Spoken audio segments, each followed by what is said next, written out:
దేవుని బిడ్డలారా, prophetic voice of Zion నుంచి ఒక ఆదరణతో కూడినటువంటి వాక్యాన్ని దేవుడు మీకు ఇది నన్ను జ్ఞాపకం చేస్తున్నాడు. నేను మీ దేవుడైన యెహోవాననియు, నా కొరకు కనిపెట్టువారు అవమానం నొందరనియు నీవు తెలుసుకొందువు. యెషయా గ్రంథము 49వ అధ్యాయము 23వ వచనం. నేను ఎన్ని ఇబ్బందులు పడుతుంటే దేవుడు నన్ను చూడటం లేదా? దేవుడు నన్ను మనుషుల చేతిలో పడేస్తాడా? దేవుడు నన్ను అనారోగ్యం చేతిలో, డాక్టర్ల చేతిలో పడేస్తాడా? నేను మనుషుల అవమానం చేస్తారేమో నన్ను, ఇలాగ మీరు అనుకుంటూ బాధపడుతూ ఉండొచ్చు. కానీ దేవుడు అంటున్నాడు, నా కొరకు కనిపెట్టువారు అవమానం నొందరని నువ్వు తెలుసుకుంటావు అని.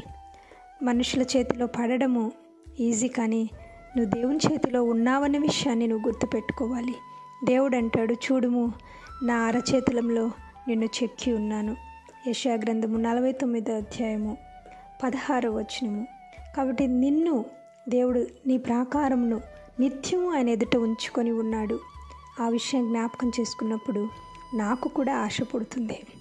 ఎందుకంటే ఆయన కొరకు కనిపెడుతూ ఉన్నప్పుడు, మనం ఎదురు చూసేవి మనకు రానప్పుడు, ఆయన మనకేదో చేస్తాడని మనం ఎదురు చూస్తున్నప్పుడు, అవి మన కనుచూపు మేరలో కనిపించినప్పుడు నిరాశ పడడం వాస్తవం.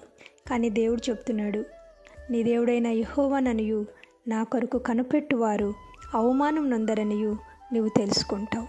కాబట్టి ఆ మాటను మీరు జ్ఞాపకం చేసుకొని, దేవుడు తన అరచేతిలో నన్ను చెక్కుకున్నాడనే విషయాన్ని మీరు జ్ఞాపకం చేసుకొని, మన ప్రాకారాలు నిత్యము ఆయన ముందు ఉన్నాయన్న విషయాన్ని గుర్తు చేసుకొని, ఆయన జ్ఞాపకార్థ నామాన్ని బట్టి ఆయన మనల్ని జ్ఞాపకం చేసుకుంటూ ఉంటాడనే విషయాన్ని జ్ఞాపకం చేసుకొని మీరు ధైర్యం వహించాలని, దేవుడు మీరున్న సిచ్యువేషన్ నుంచి మిమ్మల్ని బయటకు తీసుకొని వస్తాడని మీ కొరకు ప్రార్థిస్తున్న మీ సోదరి ఎస్తేర్ ఎవాంజెలిన్.